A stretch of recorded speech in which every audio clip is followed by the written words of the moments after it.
وان آلیکاریک ددان کسین پیدوی و ددمکی دا که اروپا و ترکی لسر قیران پنابران رک نکفتینه جواکا که ماسیگرا یا یونانی پیگره هر آلیکار با. ده سالا بوری دا به هزاران پنابر گهشتن براوا اسکالا اسکامینیاس گندکی لزواس که چند کیلومتر لترکیه دوره. هندک لپراو دورتر اف ایلکین رزگار بونه جبیر تینن که چند کس ده سالن بوری دا در باز بونه. ریکفتنا یکیتی اوروپی و ترکیه هاتنا پنابران گله کم کرینه لبل که اوه بهتا گورین. پشتی که سر کمار ترکیه رجب طیب اردوغان لمهابوری گف کرن که دداویه برای کفتن اینه گروپا کادن خو آماده دکه پنابرین نافتنگاویه دا رزگار بکن. از باورم اگر او حزب که داویل قاچاقچی مروان بینه او دکاره و هر وصا اگر بخوازه ریج بو هزاران کسان وکه اویجی دکاره. بلکه یا بدنگ دیاره لیبره شر سوریه خلک وی گندی به بردوامی آلیکاریا پنابران دکر.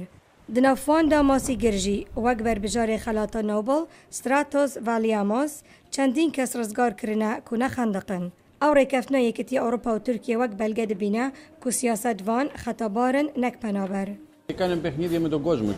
وان یارین خواه به خلکی دکرن. به من جه. چه گرنگی به من ندان. بچه وکی کم به من ردنیرین. پیش از سازی و گشتیاری لگند لزواس گلک خراب بوده. هرچند هندک دترسن هش پنابر بهن لیچه نشان دنین خو پیشاندانن دجی هاتنا پنابران لجهندن لأوروپا دیار نینه. خادی خارنگه و هلیس استیلیانو بحث دکه ککاره وی نیوی بوده الهاوینه وی بحث آستنگین خود کر بران برکسین پناند خازن. Very bad situation for them. روشکا گلک خرابه بون. دوید ام آلیکار بین. مقد هزرا گنده خو آن کار خو نکر. لنزیک بنگهک دانایه جبو چافدیری کرنا کس نوتن. نهایت بوینت چند گمیک ده هفته که دا. کمپک براخ کندی و هاتی دانان جبو پناخاز نوتن. لهش یا بطاله و بس او خو بخشن کمپ آوا کرین نهال ورن. هندک خو بخش لدروجی هاتنه. لی اود دنزانین کرونجدوانن گندی پتر جهمیه یدبوینه آلیکارن پناخازان. برشی خوبخش نبون. چه گروپن هوارچونن نبون. لی ماسیگر و خلق خوجهی آلیکاریا کسند گهشتن بر آوه اتکرن.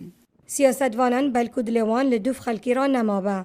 لی هر تشتکی نیو برای کتی اروپا و ترکیه چه ببه رونجدوانن گندی ده هر آلیکارا پنابران کن.